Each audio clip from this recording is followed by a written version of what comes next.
السلام عليكم. من سنة ونص ويمكن اكتر جبت لكم منتج جديد عرفتكم بيه، اتولد على ايديا بفضل الله وبفضلكم. عجان رافال اللي كسر الدنيا بكل المواصفات اللي كانت فيه، وعلى قد السعر ده اداني مواصفات حلوة قوي. اكتر من سنة ونص انا شغالة بعجان رافال، وكل الناس اللي اشتريته بتقابلني في الشارع وبتقابلني في اي مكان بتشكرني جدا جدا على العجان، على سعره وعلى كل المواصفات العالمية اللي كانت في العجان وما زالت لغاية دلوقتي. وزي ما بتشوفوا اي معجنات في الحلقات رايحة بعجان رافال راجعة بعجان رافال، ما شاء الله حميلي عليه شغل زي ما انت عايزة.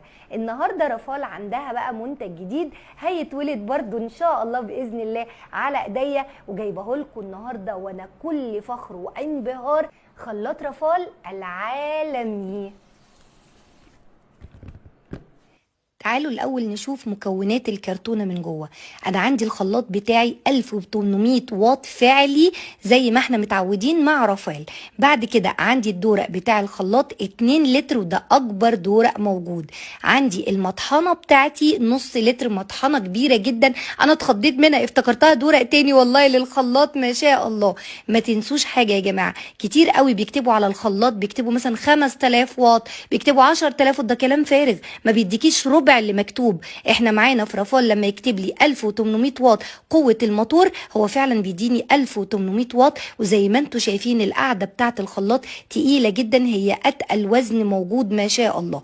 بصوا المطحنه قد ايه شايفين، ومعاها كمان المعلقه دي اللي بنقلب بيها المحتويات بتاعه الشفشه. تعالوا شوفوا بقى الموتور بتاعنا بسم الله ما شاء الله. الخلاط يا جماعه هيبقى تحفه فنيه جوه البيت. شوفوا جمالها، بصوا شكل الخلاط عامل ازاي، كل المواصفات اللي فيه 10/10.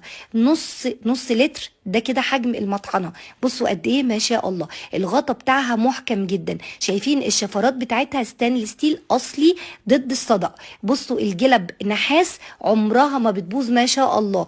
غير كده وكده الصيانه في رافال يا جماعه الصيانه منزليه. عارفين يعني ايه منزليه؟ يعني لو في اي حاجه بتتصلي بيجولك لغايه عندك، ما بتشيليش الجهاز وتروحي بالشركه. بصوا الدورق ال 2 لتر عامل ازاي، شايفين الفينش والتقفيل، شايفين الغطا عامل ازاي، شايفين حجمه من جوه. ادي السكاكين بتاعته برضو ستانلس ستيل اصلي. وبصوا الجلب النحاس عامله ازاي، شايفين القاعده كمان مصمم بطريقه تخليه ثابت جدا في القاعده بتاعه الخلاط، ما تخليهوش يتهز ابدا، ما تخليهوش يسرب لا قدر الله ولا اي حاجه من الكلام ده كله. معاه بقى الاداه البلاستيك دي اللي بنقلب بيها الخلاط من جوه. تعالوا شوفوا بقى القاعده نفسها في الاكره، سرعات متعدد السرعات ما شاء الله. وبعد كده الزراير بتاعته، وشايفين القاعده دي حكايه ما شفتهاش في خلاط قبل كده. بجد انا شايفه ان خلاط رافال مواصفات عالميه بجوده وسعر في منتهى الجمال. جوده وسعر بقى ما اقولكوش. دي كده المحتويات بتاعتنا. الضمان بتاعنا 10 سنين ضمان على دورق الخلاط اللي ما بيتكسرش ضد الكسر، و3 سنين ضمان على الخلاط كله. تعالوا نشوف هنعمل ايه في المطحنه.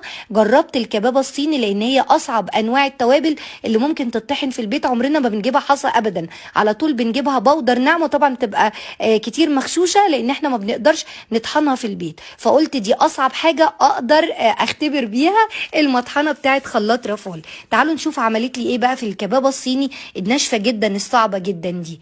بصوا شايفين الزراير بتاعته عامله ازاي، والسرعات بتاعته في منتهى الجمال ما شاء الله. مريح جدا في الاستعمال، قوي جدا جدا. وزي ما قلت لك اهم حاجه عندي في الدنيا يا جماعه خدمه ما بعد البيع، الصيانه مهمه جدا.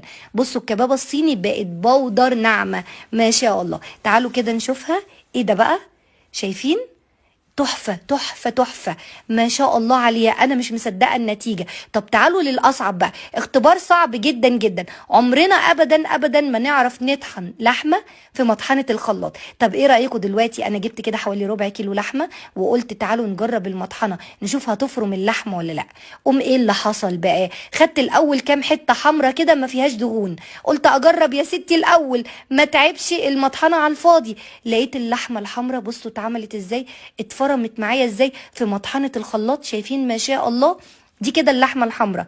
من الافتراء بتاعي بقى ومن ثقتي في المنتج قلت اجيب اللحمه بدهنها اللي فيها عروق وفيها الدهن، وقلت نجربها ونشوف. والله مع اول تكه على طول ما كملتش تاني، فرمتها لي وزي الفل. ايه ده يا جماعه؟ يعني انا معنى كده ان المطحنه ممكن استخدمها كمان كب افرم فيها اللحمه اهي.